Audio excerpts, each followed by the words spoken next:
There's also one. There's also what? There's another one. If you go back a bit, June 16, something June, like that. June 16. Let's go to June 16. Okay, I need to zoom out. On H4, right? Yes, yes. H4, June 16. June 16. Where are we? Yeah. You almost there. This is right. That big one there. That big one. June 16. What was June 16? Let's see. 16th June was a Friday. What happened here? I'm really not sure what happened here in terms of fundamentals.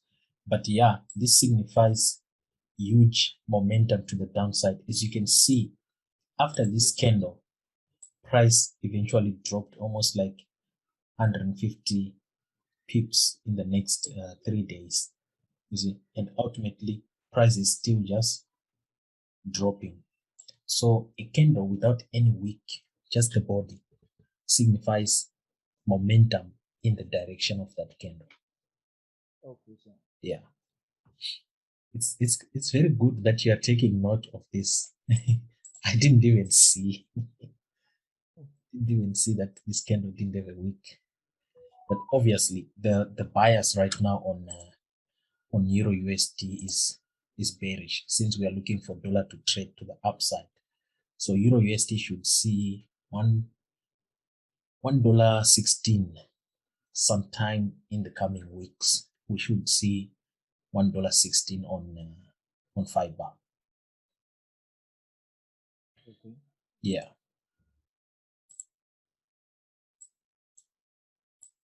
Gentlemen, I need your questions here. This is an open discussion. It's not like I'm going to be teaching anything. I need you guys to be asking. You can even send as a message. You can send it as a chat message, and then we can attend to it. And then also, the other thing which I wanted to show you guys, USD CAD. Remember the expansion we had. Who picked up this here? I think Pumelele is the one who sent this analysis when I asked about USD CAD H4 last week to say, what do you see?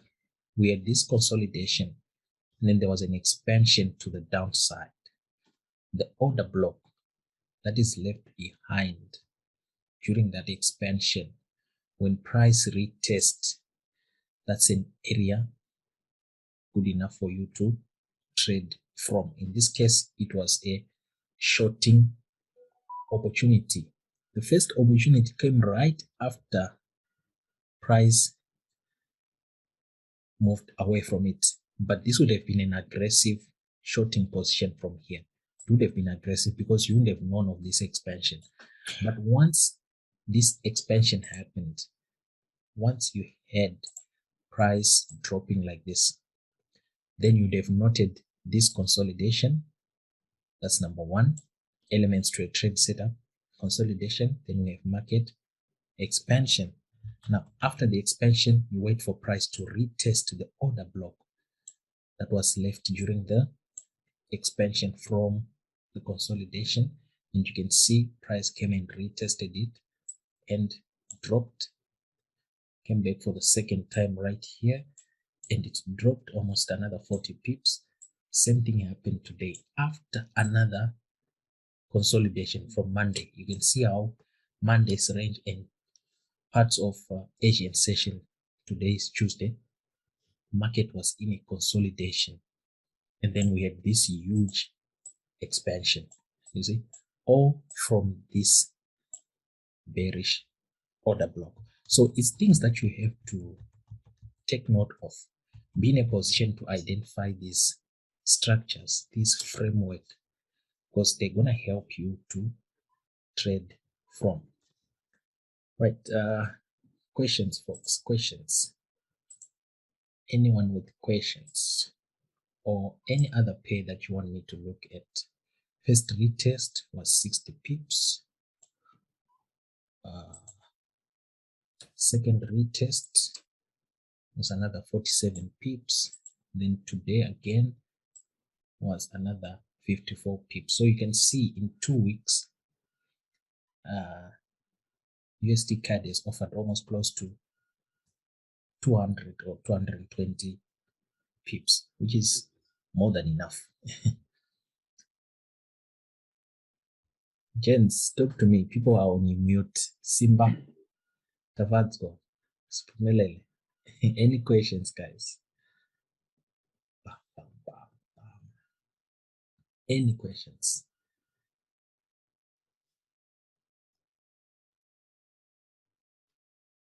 Where is dollar now? Where is dollar? Okay, people are in silent mode. Okay, sir. Yeah. Go back to that chart, please. Which one? The one before this one. Yeah. You see that fair value gap?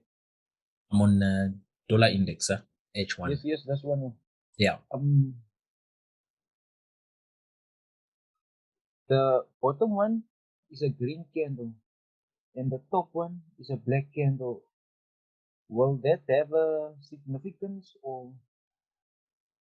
Okay, which fair value gap are we talking about here? That one that you marked there. The one I've marked with the blue lines. The blue lines, yeah. You see, the bottom one is a green candle, and the top one is a black candle. Will that be any significance or in the direction of which way the market gap is gonna go? No, Yeah. not really. Because the gap here, okay, let me not disturb my chart. Let me open a new dollar chart here. It doesn't have that much of a significance, but only that you have to take note that there's imbalance. Now, a fair value gap and imbalance, inefficiency, it's all related, right? Normally, if you look at the class for market efficiency and inefficiency, I was using the illustration using like 3 consecutive bullish candles or 3 consecutive bearish candles. But in this case, we've got a bullish candle and then a strong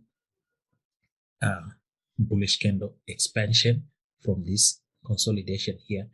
And then we had a down close candle. This is an imbalance in the market. If we go to H4, right, you can see on H4, the gap is actually starting right from this candle's high to this candle's low. Okay?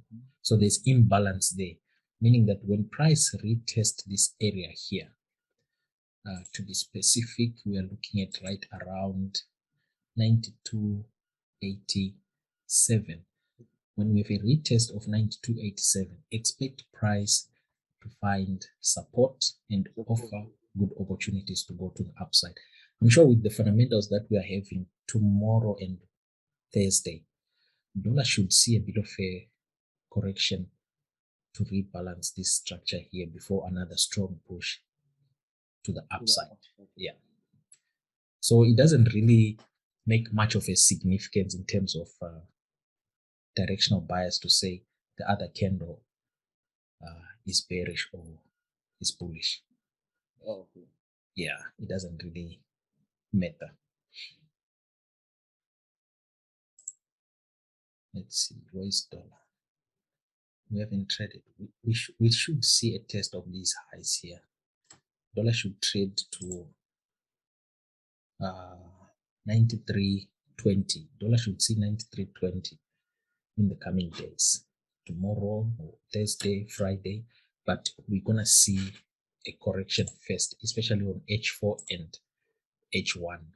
We should see price retest the high 92s, like 92.90, 92.80, before we push again to the upside.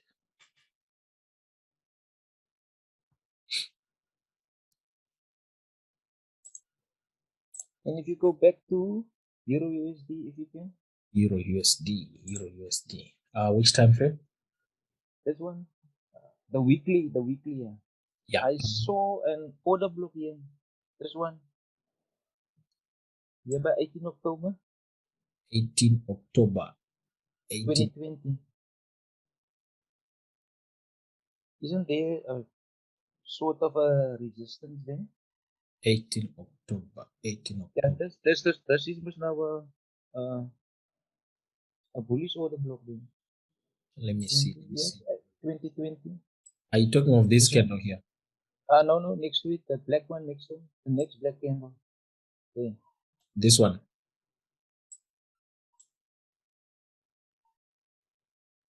You're talking Yeah, about that this, one, yeah. Yeah, right? that one. Now, you see, one thing you have to understand, right? Let's see how big is this range. Uh, 220 pips. That's a big range for you to define it as an order block. Yes, you can define it as an order block, but your range is going to be too big, such that the risk associated with that range is going to be too much. What do I mean by that? So if you were looking to trade from this order block, you'd have noted that your stop loss was going to be huge.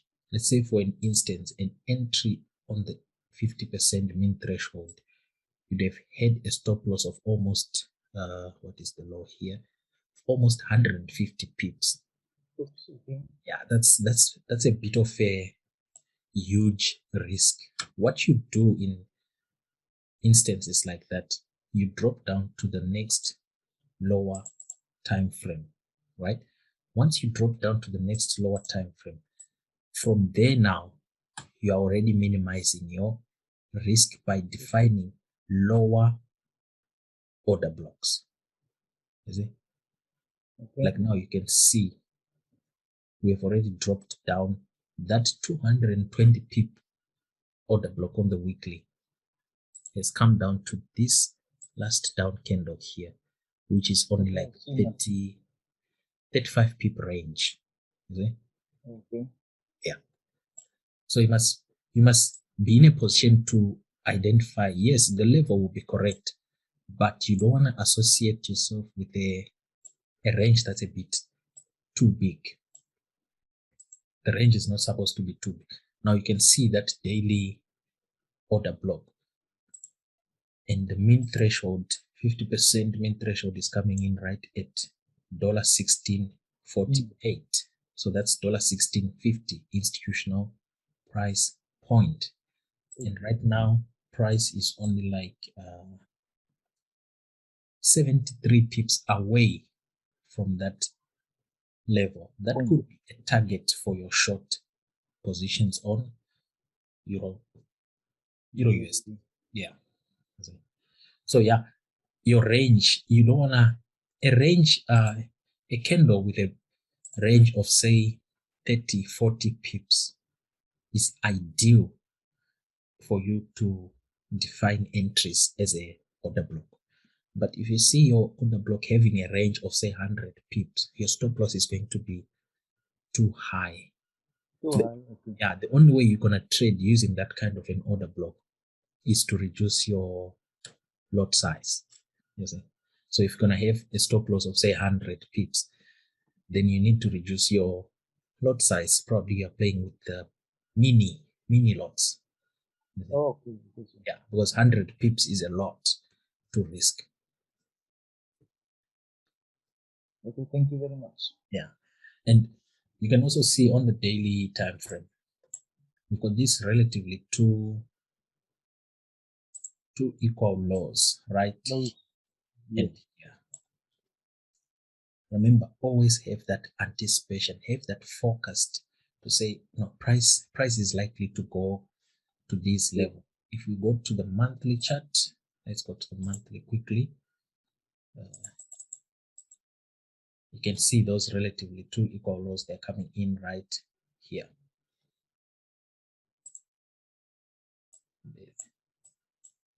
Let me grab my drawing tool. So we've got one there and one right there. Okay.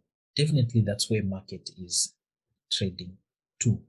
And once we trade to those two equal lows, right? Now, seasonal tendencies, just a quick explanation. Seasonal tendencies for Euro, Pound USD, and most of the majors. August is a bit of a quiet monthly market. We're not gonna see that much of a trending during normal conditions, but right now it's not a normal economy or normal world because of COVID. So we could see the volatility from June, July continuing in August and September. But September is quite volatile because of Jackson Hole. So once we trade to those equal lows, right? Once we trade to these two equal lows, which is where the market is going, then there's nothing that is going to stop price on Euro USD to fill up this fair value gap here. You see? Yeah. Nothing is going to stop Euro to continue its weakness against the dollar. So ultimately, for the year or up until January, $14 is quite possible on Euro USD. Just keep that in mind. Yeah, keep that in mind, and then come December and January, we should revisit Euro USD, and then we'll see where we are in terms of price action. Of course, this bullish order block here on the monthly chart, this guy is going to provide a bit of support before we see another drop to the downside. But once we breach that bullish order block, then price is going to the downside to rebalance now this monthly market structure, this inefficiency that we've got on the monthly chart.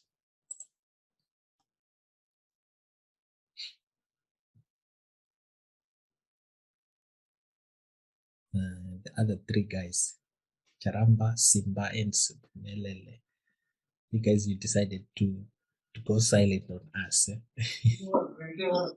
No, I'm actually using phone. I'm at work. I was I wish I was at home. I was just on, but I just want to ask, like for the GBPSD, is there still some more possibilities of it to go to the downside? Pound USD. Yeah. Pound USD, if we look at it,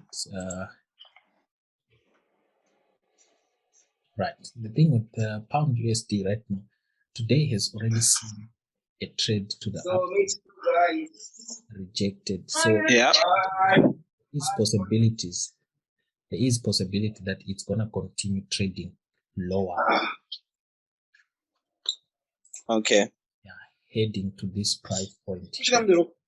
So that's where Pound USD is going to trade to. But now with Pound USD, take note of Euro GBP. It's always gonna give you the hints.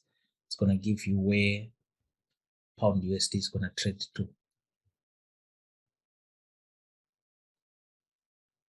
Like today, I actually traded short on Pound USD after I saw this this drop here.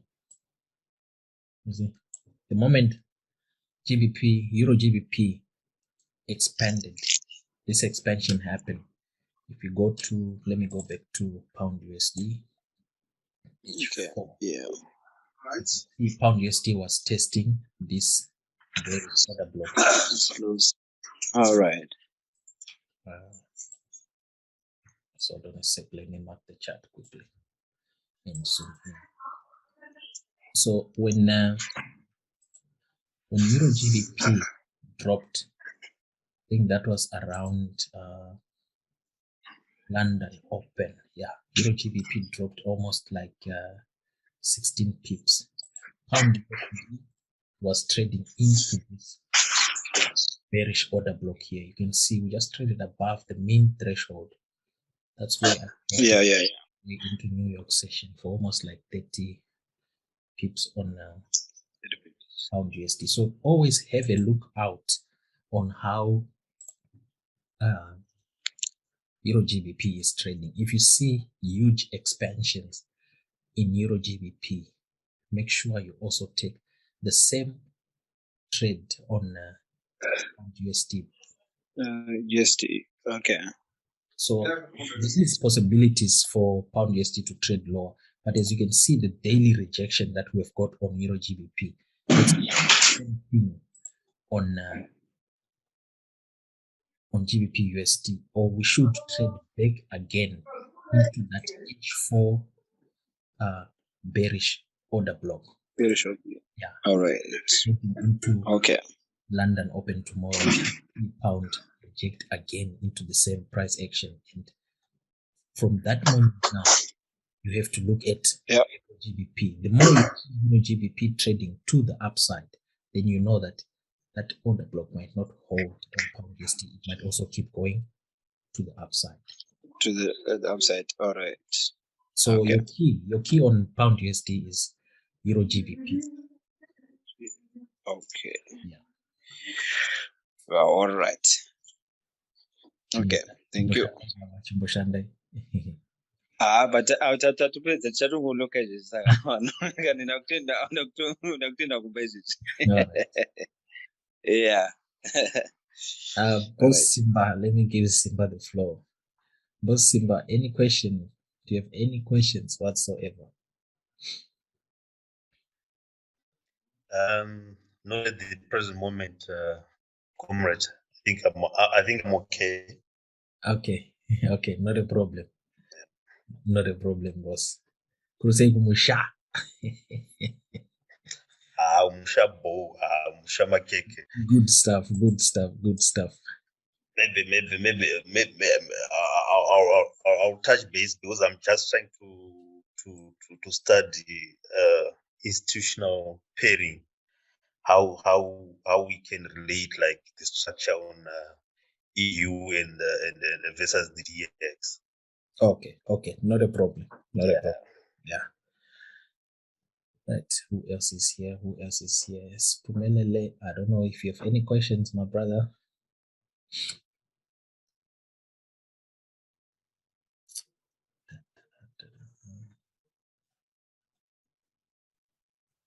So there's like 1, 2, 3, 4. How many people said they were gonna join here? Let me see.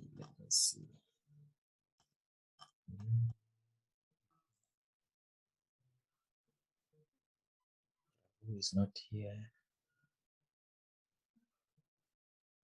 Okay, that's not bad. So any other questions, guys? Any other questions or anything else that you want me to touch on?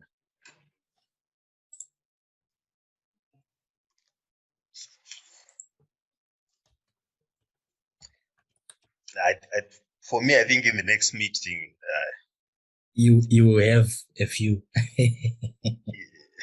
Plenty, not a few. Plenty. No, that's good. No worries. Yeah. Questions are here to be answered. Right, let's see. So okay. Yeah. Sorry, what's here on that chart? Sorry? What's on that chart? The gold chart that you open. Gold. What do you want me to? Yeah, on this one. I just wanted a quick illustration on breaker. Can we say that is a breaker illustration? The two laws there. Right. You see this? Let me highlight it. Let me grab my. You see this candle here?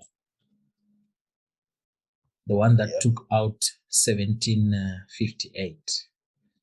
Yeah. Right. That is a breaker. Now we also have this candle here. The one that took out. What's the price point here? Let me grab my price. The one that took out 1818. If I'm not mistaken. Yeah, 1818. Obviously, my mouse is jittery. That's also a breaker. because it's taking out a previous institutional price point that you'd have been looking to trade from. That's a change in market structure. Now, this current breaker here has already signified to us that weakness is coming into the precious metal. Every price return to 1758 will offer opportunities for market to go to the downside. Any return to these old lows here, gold is going to see lower prices. And if you look at it, this is D1. If you look at these two equal lows right here, price really didn't touch 1676, of which there is sell side liquidity there, sell stops in the form of external range liquidity. So expect gold to continue with the weakness probably for the next week or 2 weeks. We're only going to find support once we trade below 1676 on the precious metal. But entries, if you are trading the precious metal, entries are ideal around 1758, 1760. Those are good ideal areas to short the market, those two old lows. But remember, the moment we see weakness in dollar, then the precious metal is going to rally. You must keep that in mind. Right now, we saw huge weakness in gold. This is a sign of what's to come. What happened to gold is a sign of what's to come, especially in the majors and the stock market. It's a sign of what's to come. It might take 2-3 weeks to pan out, but expect weakness coming into most majors and dollar rallying to the upside. Dollar has got the foundations already for it to trade higher. The foundations are there already. Good NFP number is going to help the Fed to start what? Tapering. And when they start tapering, dollar is going to appreciate in price. And when that happens, gold is going to the downside. You understand that part, right? Macro analysis. Yeah, sure. So in simplicity, the breaker we're just saying would say change in market structure. Or a change in market structure, okay. Yes. A change okay. in structure. Where we were once bullish, we are looking for market to go the other side. But you need to see the candle that gives you that scenario to say, okay, now price is now really going to go to the downside. Because if you look at it from a weekly, that breaker is quite clear, right? You can see we have traded below this bullish order block. We have traded below this lows here that came in at 1758 when we had this other move to the downside. Can you see this candle here from what is this here? 13 June. You see this week when gold dropped 1,100 pips. Is it 1,000? Yeah. 1,100 pips. You see this week, that was already a telltale sign that, okay, this momentum to the upside, this guy here, let me highlight it quickly. This move, it has seen better days. Gold cannot move any much higher. The moment we saw this candle from 13 June, that was a sign to say gold cannot move any higher. And if we are to look at some of the technical tools that we use, you can practically see that we've got a what here? A channel broken to the downside, market goes lower. Okay. Yeah. So yeah, we're gonna see further lower prices on the precious metal all the way 1676. Especially, I'm sure during Jackson Hole, then gold is not gonna stand a chance because the Fed they're gonna push the dollar up. Jackson Hole September, I think second week or third week of September we have in Jackson Hole. So yeah, dollar is poised for a rally. Excuse me. On that same note, does the breaker block include the wick also, or it's just the body? No, remember when you're looking at price, Yeah. I always emphasize that focus on the body because the body signifies institutional buying and selling. The wick represents manipulation. This is where dump money is taken out of the market. This is where the transfer of wealth happens during the week. So focus on the body because if you Okay. switch to a line chart, let's look at you see the line chart disregards the week. You see that tells you a lot. You can see where I'm putting the dotted lines. We're gonna have huge wicks there when I switch to the candlestick. You can see right here there's wicks to the downside, wicks up, wicks upside. So the wick is manipulation or some form of distribution, enticing the retail money to do the opposite. Okay. Yeah. So yeah, I think that's pretty much about it, folks. We have run out of time now. We've got only 3 minutes left. Okay, Spumele sent a question. Was any of this price action visible on the COT reports? Now, if you look at the COT report, especially for, I think it's gold, the numbers were extremely. Let me see if I can open it quickly. Just hold on a sec. Let me open the COT report. I hope time is not going to cut on me. Three commitment purpose. Let's look at that quickly. Right, let's go to gold. Right, if you look at gold, the COT report for gold, now you can see the past from 302, that was the week of 29 June. They were increasing their short exposure, the commercials, quite aggressively. From 302, they went to 322. From 322,000, they went to 333. From 333, they went to 352. You see, that's 3 weeks of consecutive increase on their short exposure. Then the week of 27 July, which was a month end, they reduced a bit. But from 345, they jumped to 352. So you can clearly see their net exposure was more to the downside. Right? Their net exposure was more to the downside.